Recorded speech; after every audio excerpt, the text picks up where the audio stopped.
Police ডিপার্টমেন্টের ইজ্জত আসমানের কোন উচ্চতায় আছে? আর এই ইজ্জত তারই যায় যার ইজ্জত আছে। দেশের জনগণের কাছে পুলিশ ডিপার্টমেন্টের ইমেজ কি আছে তা আমরা ভালো করে জানি। দুর্নীতিবাজ ঘুষখোরের চেয়ে ভালো ইমেজ পুলিশের নয়। একজন গরিবের যখন পকেট মারা হয়, সে যখন থানায় অভিযোগ করতে আসে, তখন তাকে এমন ভাবে জেরা করা হয় মনে হয় সেই যেন আসামি। কোথায় পকেট মারা হলো, তখন কয়টা বাজে, তুমি ওখানে কি করছিলে, তোমার পকেটে কত টাকা ছিল, আরে এত টাকা কোথায় পেলে? উল্টা পাল্টা প্রশ্ন করতে করতে বেচারা জবান বন্ধ করে দেয়। তারপর বলে ঠান্ডা নিয়ে এসো, সেই সাথে সিগারেটও নিয়ে এসো। বাধ্য হয়ে তাকে যেতে হয়। সে যাওয়ার সাথে সাথেই সবাই আলোচনায় বসে, এই এলাকায় পকেট মার কে আছে? ঠান্ডু? না না, ও তো গ্রামে গেছে। সাজু বোধহয় পকেট মেরেছে। সাজুকে ডাকা হয়, সাজুকে অ্যারেস্ট করার জন্য নয়, টাকার ভাগ নেওয়ার জন্য। আর এই কারণে পুলিশ ডিপার্টমেন্টের ইজ্জত অনেক বেড়ে যায়। সকালে তাড়াহুড়ো করে অফিসে যাওয়ার জন্য স্কুটারওয়ালা যদি ভুলে একটু সিগন্যাল ক্রস করে, তাহলে মুসিবত এসে যায়। স্কুটার সাইডে রাখো, লাইসেন্স দেখাও, তোমার স্কুটারের লাইট জ্বলে, হাওয়া আছে টায়ারে, পেট্রোল আছে। এমন ভাবে জিজ্ঞেস করে বেচারা সিগন্যাল না, যেন বর্ডার ক্রস করার চেষ্টা করছে। আর এসব কাজ আইনের জন্য করা হয় না, নিজের পকেটের জন্য করা হয়। 50-100 যা পাওয়া যায়।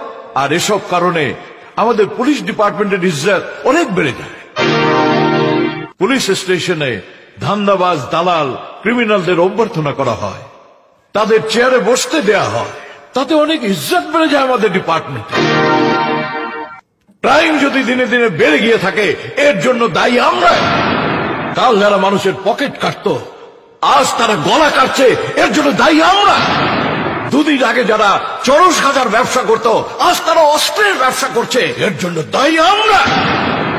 সন্ত্রাসীরা সন্ত্রাস করতে করতে যদি সরকার চালানোওয়ালা হয়ে যায়, এর জন্য দায়ী আমরা।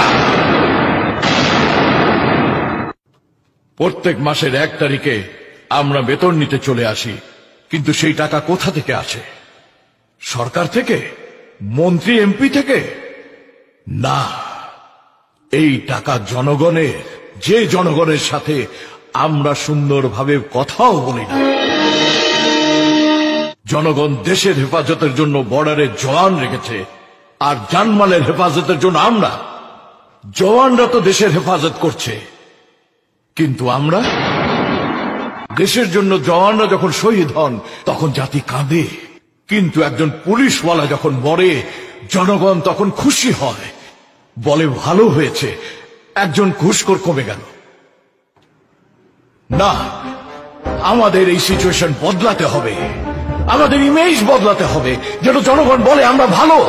আর এসব পুলিশ স্টেশনে মন্দির মসজিদ বানালে হবে না, সুন্দর সুন্দর কথা দেয়ালে লেগে প্রচার করলে হবে না, আমাদের কিছু করতে হবে।